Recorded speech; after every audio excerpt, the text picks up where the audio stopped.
Students, आज हम difference करेंगे between real GDP and nominal GDP. मगर इस डिफरेंस को करने से पहले हम देख लेते हैं जीडीपी होता क्या है। जीडीपी को ग्रॉस डोमेस्टिक प्रोडक्ट भी कहा जाता है।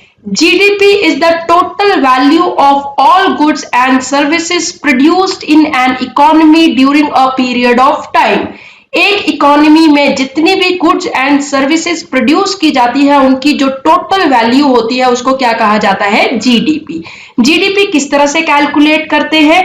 जितनी भी गुड्स एंड सर्विसेज की क्वांटिटी या नंबर्स में है तो नंबर्स के साथ हम मल्टीप्लाई कर देते हैं प्राइसेस को। तो फॉर्मूला क्या हो जाएगा? GDP is equal to quantity of goods and services into prices.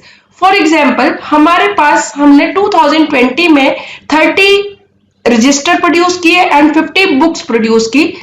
Price of each register is 100 and price of each book is 150। तो हम जीडीपी इसमें किस तरह से कैलकुलेट करेंगे? जितने नंबर ऑफ रजिस्टर्स हैं कितने? 30 को किसके साथ? इसके प्राइसेस के साथ मल्टीप्लाई किया जाएगा। तो 30 इंटू क्या प्राइस था रजिस्टर का? 100। 30 इंटू 100 प्लस हमारे पास बुक्स प्रोड्यूस की है 50, तो 50 को उसकी बुक का ईच का प्राइस कितना है? 150, तो उसके साथ मल्टीप्लाई कर दिया जाएगा। तो 30 इंटू 100 प्लस 50 इंटू 150 जब हम कैलकुलेट करेंगे तो हमारे पास क्या आ जाएगा? 3000 प्लस 7500। तो जीडीपी हमारे पास टोटल कितना आ जाएगा? 10500। अब हम करते हैं नॉमिनल जीडीपी। नॉमिनल जीडीपी किस तरह से कैलकुलेट किया जाता है? यहाँ पे जितनी भी goods and services during the year हमारी प्रोड्यूस होंगी उनको करंट ईयर के प्राइसेस के साथ मल्टीप्लाई कर दिया जाता है।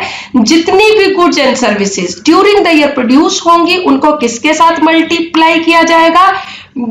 प्राइस ऑफ करंट ईयर, जो ईयर चल रहा है उसमें जो भी प्राइसेस चल रहे हैं उनके साथ जब मल्टीप्लाई किया जाता है तो उसको क्या कहा जाता है?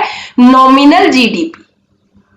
रियल जीडीपी, रियल जीडीपी में हम जितनी भी क्वांटिटी होगी उसको हम किसके साथ मल्टीप्लाई करेंगे? Constant prices. कांस्टेंट प्राइसेस या इनको कहा जाता है बेस ईयर के प्राइसेस। सपोज हमने 2020 में जो क्वांटिटी, जो नंबर ऑफ गुड्स प्रोड्यूस की उनको 2020 के प्राइसेस के साथ मल्टीप्लाई ना करके हम एक बेस ईयर के साथ, सपोज हमारे पास बेस ईयर कौन सा है? 2011-12 है, तो हम 2011-12 में जो प्राइसेस चल रहे थे उनके साथ जब मल्टीप्लाई किया जाता है क्वांटिटी को, ड्यूरिंग द ईयर की क्वांटिटी को, तो उसको क्या कहा जाता है? रियल जीडीपी और जीडीपी एट कांस्टेंट प्राइसेस।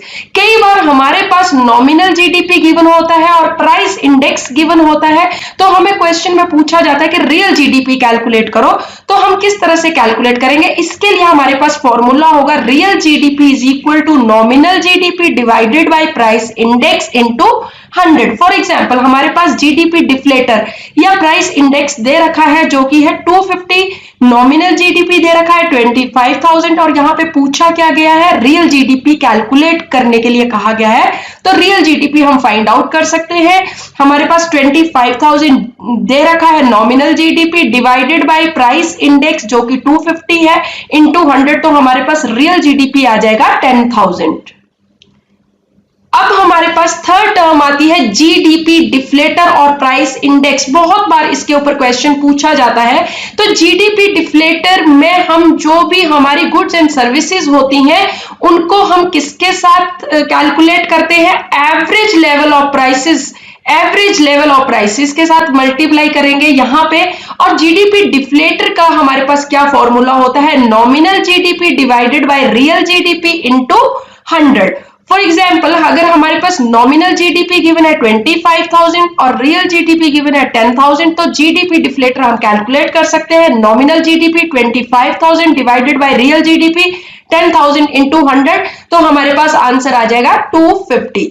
तो अब हमने तीनों कर ली टर्म्स। नॉमिनल जीडीपी में जितनी भी क्वांटिटी होती है उसको किसके साथ मल्टीप्लाई किया जाता है? करंट ईयर के प्राइसेस के साथ। रियल जीडीपी में क्वांटिटी जो ड्यूरिंग द ईयर प्रोड्यूस की है उसको किसके साथ मल्टीप्लाई किया जाता है? बेस ईयर के प्राइसेस के साथ।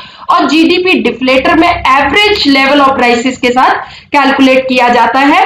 जीडीपी डिफ्लेटर का फॉर्मूला हमें गिवन है nominal GDP upon real GDP into 100। तो इस तरह से अगर हमारे पास क्वेश्चन आता है जीडीपी डिफ्लेटर या real GDP nominal GDP calculate करने के लिए, तो हम इस फॉर्मूले से किसी को भी कैलकुलेट कर सकते हैं।